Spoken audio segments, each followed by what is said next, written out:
They might be coming for Rudy Giuliani and Lindsey Graham, or at least the subpoenas already are. Could there be consequences for two of the biggest Trumpers in the country?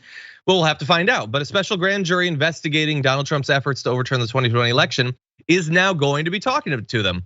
Court documents show that the Fulton County in Georgia, a special grand jury has issued subpoenas to Rudy Giuliani, Senator Lindsey Graham. They're also looking to talk to a number of other figures you're gonna remember from early seasons of this whole thing. John Eastman, the lawyer, has been in the news again recently.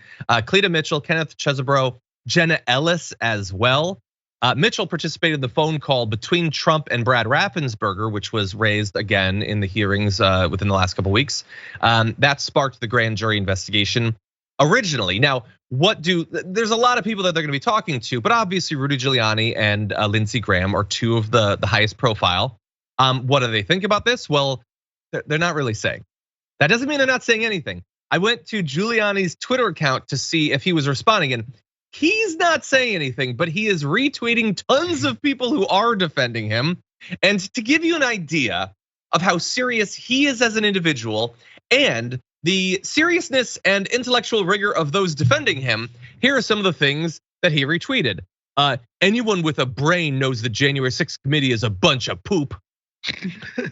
That's Giuliani retweeted that. Okay, also this, Elf3 said, impeach Brandon and his VP Brandala. The process started with a 2,000-page Army Afghanistan investigative report and the 2021 immigration ICE report. I don't even know what conspiracy theories those are referencing. I can't keep up with all of it. I know it's probably something crazy. But yes, now Brandon has a VP, Brandala. And those are the people who are coming to Rudy Giuliani's defense. He's not saying anything about it. He is for once choosing not to incriminate himself, but he is retweeting those. And Lindsey Graham really quiet about this too. Seems significant, JR, but they don't have much to say. Okay, so now we've got subpoenas coming out for these folks because they've been involved and they put themselves out there. The Jenna Ellis's, all them of the world who like, we want attention. I'm not sure if Mike Lindell is in this anyway. They probably kept him from any information because it's Mike Lindell. But you put your face in front of cameras for this entire time, over a year. Talk about the stolen election, We have this information and that information. I've got files stuffed into my room. As soon as the information comes out, I'm gonna prove it to you guys in court. I've got it. Hey, Donald Trump did these 7, 8, 9 things that we can tell and we've seen and have been exposed and been on video and audio. So now you have to come in and talk. I'm not sure what the plan was. What was the plan? It's obvious that they have nothing, that they've had nothing and they still have nothing because the facts are just there.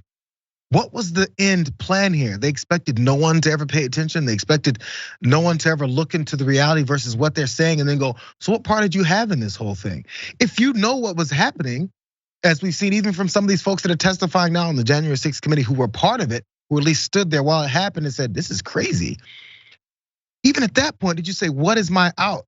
Did you really think that this was gonna pan out with absolutely no information, no concrete evidence? That then suddenly people go, oh yeah, we believe you now, Rudy. Yeah, Jenna, good job. You lost 18 times in court, but we're just gonna go ahead and believe it now. What's the end game here? I can't figure it out.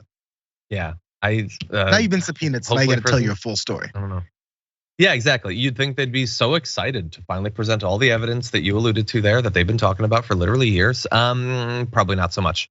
So look, we know that Giuliani was involved with the legal effort and they just failed and occasionally melted on camera and failed. And that's what they did.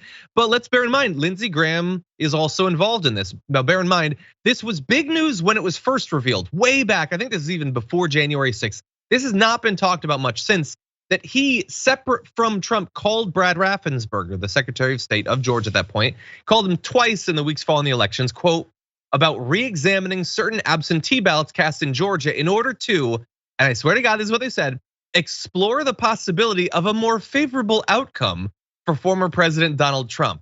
Graham previously denied wrongdoing. So not to identify any fraud that exists, but to find a more favorable outcome.